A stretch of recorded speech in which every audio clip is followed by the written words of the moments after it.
bagaimana atau apa hukumnya menghina atau merendahkan ulama. Wah, ini kalau menghina dan merendahkan ulama ini bahaya. Menghina ulama. Anda siapa menghina ulama? Imam Ahmad rahimahullahu taala mengatakan luhumul ulama masmuma. Daging para ulama itu beracun. Ya. Jadi daging ulama itu beracun maksudnya bagaimana? Ente cium bisa pingsan, ente makan bisa mati. Itu daging ulama. Dan orang yang tidak memuliakan ulama, tidak menghormati ulama, ini bukan orang baik. Orang yang tidak memuliakan ulama, tidak menghormati ulama, itu bukan orang baik. Itu tandanya. Kata Imam Ahmad rahimahullahu ta'ala, bahwasanya daging ulama itu beracun. Yang menciumnya bisa pingsan, bisa sakit. Yang makan mati. Merendahkan mereka, menggibahi mereka, mencaci mereka, ngata-ngatain mereka. Nah, hati-hati itu. Berarti dia tidak tahu diri itu. Ini ulama. Misalnya setingkat Imam Ahmad kita hina, kita rendahkan. Atau siapa yang sekarang ini? Misalnya Syekh Al-Albani sekarang lagi viral nih. Dia direndahkan, ya, direndahkan. Dikata-katain ini dan itu. Itu kan Imam Albani, Syekh Albani itu nggak lebih dari seorang anak lulusan SD katanya. Ya, na'udzubillahi min dzalik.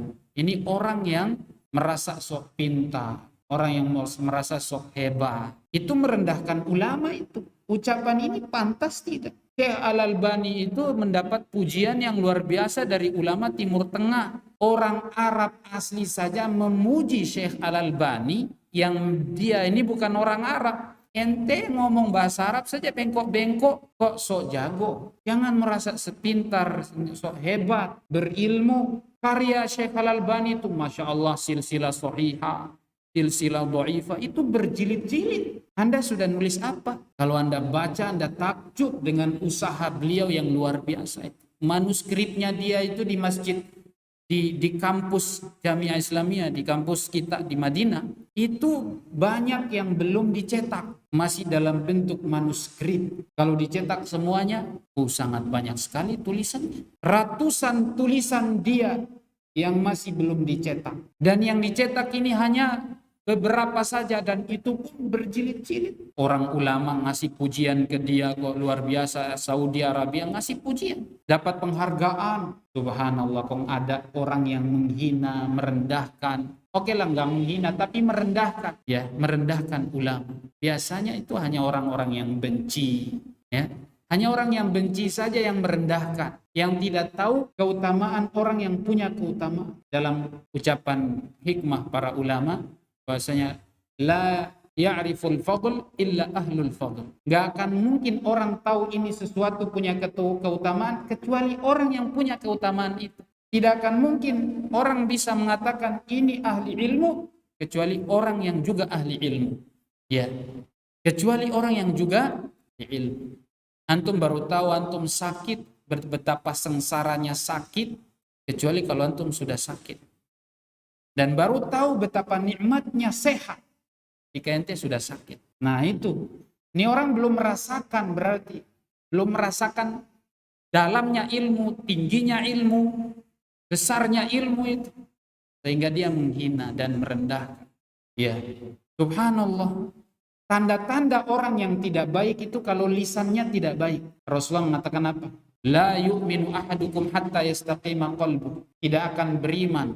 La yu'minu ahadukum hatta yastaqima qalbu. Tidak akan beriman seseorang sampai hatinya lurus, hatinya benar. Wala yastaqima qalbuhu hatta yastaqima lisan. Dan hatinya tidak baik, ya. Hatinya belum benar sampai lisannya benar, lisannya baik. Ini berarti tanda-tanda orang yang tidak baik kalau lisannya kotor kepada para ulama.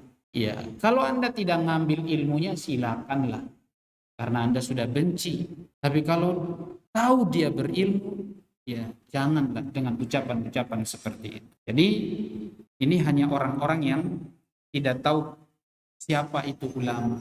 Orang yang tidak tahu ulama pasti akan ucapannya seperti itu. Kalau sudah merendahkan ulama, itu tanda tidak baik. Rasulullah mengatakan bahwasanya kafa bil mar'i isman an la yuhibba rajulan salihan. Kalau tidak salah ingat hadisnya begitu. Seseorang tidak sudah dikatakan berdosa ketika dia tidak mencintai orang soleh. Ulama itu orang soleh, orang yang paling takut lagi. Allah bilang innama yakhsyallaha min ibadihil ulama. Orang yang takut kepada Allah itu hanya ulama. Benar-benar tuh takutnya luar biasa tinggi. Jadi kalau seandainya dia tidak mencintai para ulama, maka berarti ini tanda orang tidak mencintai orang soleh, itu berarti tanda orang tidak baik. Dan dia termasuk orang yang sudah melakukan dosa. Ini jelas sekali ya. Mudah-mudahan Allah Subhanahu wa taala selamatkan kita dari lisan-lisan yang kotor. Tanda iman seseorang itu adalah kalau tidak ada yang baik, dia kalau ada yang baik dia ucapkan yang baik. Kalau nggak ada yang baik diam. Itu tanda orang mukmin. Kalau sudah mengucapkan kata-kata merendahkan, ini ulama lagi, ini berarti tidak baik. Imannya tidak baik. Iya. Cuma dua, orang yang benci atau memang orang yang jahil sama sekali. Mungkin saja kita, ya orang jahil. Benar-benar jahil tuh tentang keutamaan ulama.